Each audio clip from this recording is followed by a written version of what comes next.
Welcome back to the next video for this series. Excuse me. So last video, we talked about the vulnerability identification and remediation. So for this video, we're going to get into the web application scanners in particular. And we're going to go over a few of them as far as the tools like OWASP, Nikto, static analysis, dynamic analysis, reverse engineering, and a few other things, right? So there's a high probability that a web application scanner has a security flaw. And it's not easy to detect those security flaws unless you have a security auditing tool or framework, right? So one of these is security tools that to find vulnerabilities, you want to use them before a hacker does. So most organizations, they ensure that their applications are thoroughly tested, or at least I would hope so, before they're made live. And over a period of time, the security tools, they've only increased just to make sure that it covers everything to be as thorough as possible. So we're going to get started with the first, with verifying that the DVWA is running. I got distracted making sure that the server was up and running. So the DAM vulnerable web application, we're going to make sure that's running. It needs to be started to make sure that we're able to conduct the web application exploits. So let's head over to the XAMPP. And we got to make sure Apache and MySQL or SQL, however you like to say it, is running. Perfect. All right, so we're good to go there. Again, I need to run for the DVW to be accessible.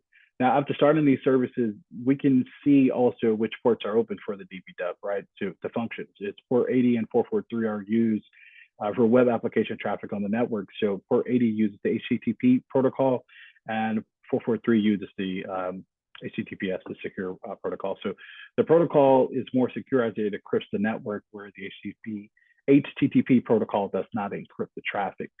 So let's open up Microsoft Edge. I actually need to minimize this. I don't like too many windows open. So let's make sure we're able to actually get to these pop-ups. All right, so I'll do another one. All right, so let's make sure we're able to get this up and running. All right, so we're logged in, and now it shows us here the different types of web application exploits that we can take a look at. So I'm just going to minimize this browser, and then we're going to connect over to pivot on over to the server here. Should be open in just a few seconds. All right, so we got it up and running. So I'm going to open up Firefox here, and I'm going to actually open up DW on this particular server. So let's get that going. All right, so now we successfully logged into the DVW. That's what I like to call it, DVW. On this particular server, on the Kali server in Firefox. So it's accessed remotely through Kali using the web browser. But by using Kali Linux, specific web applications or web app vulnerabilities can be exploited. So now we're going to use OWASP Zed Attack Proxy, the ZAP. So it's an application to test the web application security and used for finding vulnerabilities in web apps. So we can test for critical security flaws, such as directory browsing, cross-site scripting flaws, remote OS command injections, and cross-site scripting, and so much more, right? So let's see. Let's actually head to the terminal so we can actually do a few commands there. So now we're in downloads. Let's get to some list here. All right, perfect. All right, so now there's only one installer, right, for the OWASP. So we'll notice that there's no execute permissions on this installer, but if we attempt to run the installer, we may get the permission denied error. So to change this, we're gonna type this here.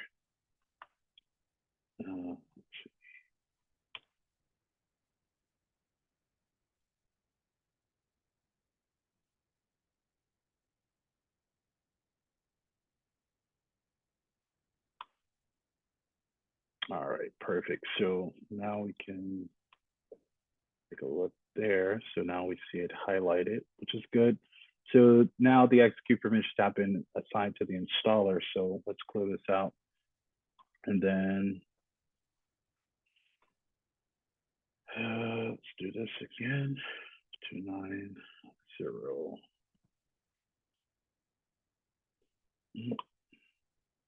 All right, so now it's starting the installer process has officially started.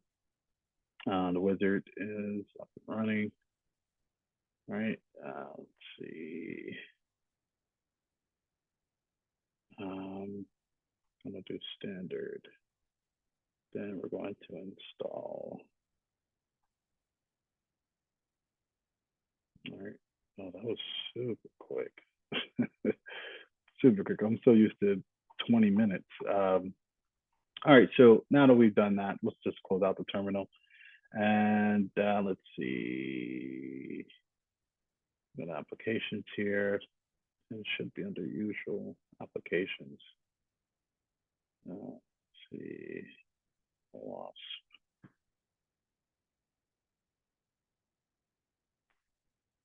It should be here. All right, so we got the application up and running. So I'm going to name, going to be stored in the root for the ZAP session, but we're going to name it PLAB for practice lab. Then we're going to hit save. Actually, yeah, we're going to save it there. So that's fine. All right, so now we're on the main window, right? And let's make sure that the window is maximized up to see everything. So it's equipped with a lot of powerful features, right? So we're going to simply provide the URL that we want to attack and then start the attack. So let's take a look at the automatic scan. Let's see. Should be here, actually. There it is. So I'm just wondering what's going on. So let's do automated scan. Let's click there. And then let's put in the URL we want to attack, which is the DVWA, right? So we're going to click attack. Actually, should we use the Ajax spider? We can use it next time. That's fine. I'll just hit attack here. All right. Now it may take a while. It's conducting now. It may take a while to complete. Actually, let's see. Failed to attack. Let's see. Actually, let's see. It does it with this. Firefox has this.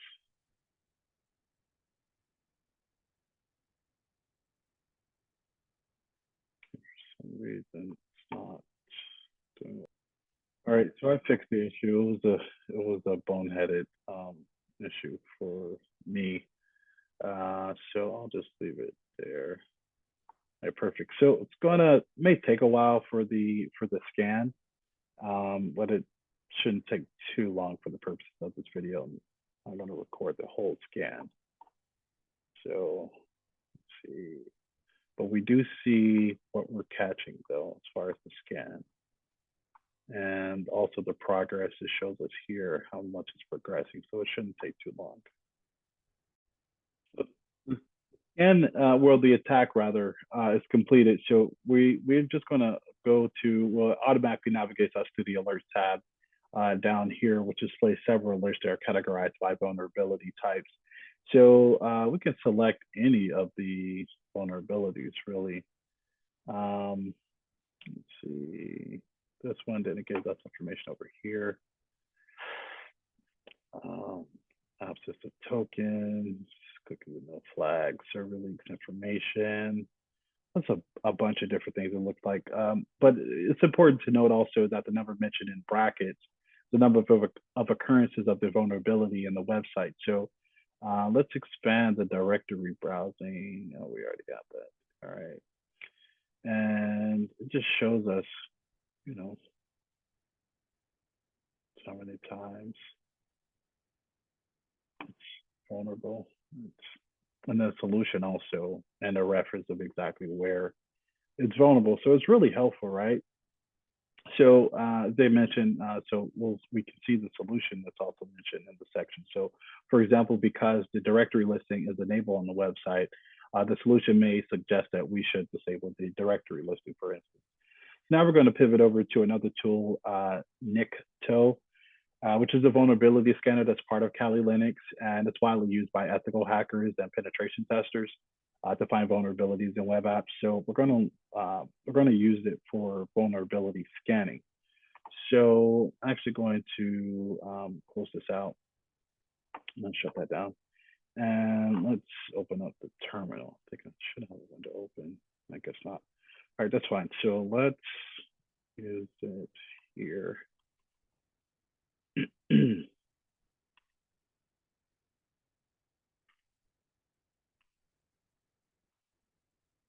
All right, so now instead of using the host parameter, you can also use just the -H. They both provide the same results. Now the scanning has started, and depending on the number of vulnerabilities, the process may run for quite a bit. But a detailed list of vulnerabilities will be listed as the output. The more I want to see, I could just press N and then it'll continue. But nonetheless, I'm actually just going to clear it out. Actually, let me see. Let me stop. There it is. And I'll clear it out. Then H.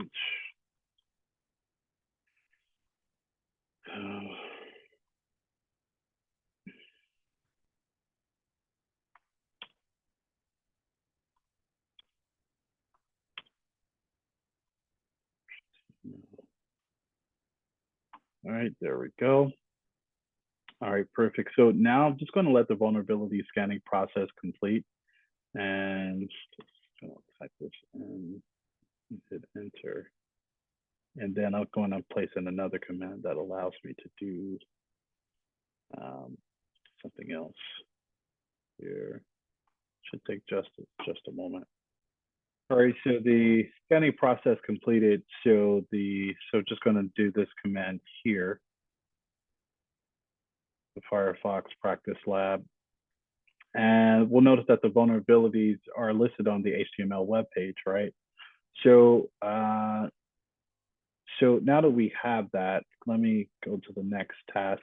Now we're going to talk about or get a little bit into, as far as our next exercise, software assessment tools and techniques, right? So software assurance is a process that's applied to ensure that developed software is free from defects, bugs, vulnerabilities, and software developers, they tend to design clean software that really works well.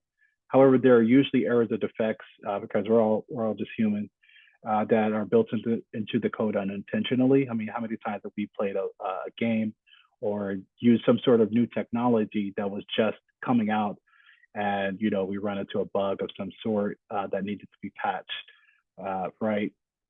But they typically don't find errors themselves. The software assurance, which is quality assurance, or however you like to call it, quality control, they're responsible for detecting the errors and defects. So there's different types, right? So some key types are static analysis, dynamic, reverse, and fuzzy. And I just wanted to touch on that just for a split second, but that will be the end of this video for web application scanners. And just for a brief recap, we went over web application scanning, software assessment tools and techniques, and we did a few things. We used OWASP Zed Attack Proxy, or ZAP for short, and we used Nikto. I always get that mixed up tongue-tied. But yeah, I will see you in the next video where we are going to cover infrastructure vulnerability scanners. I'll see you there.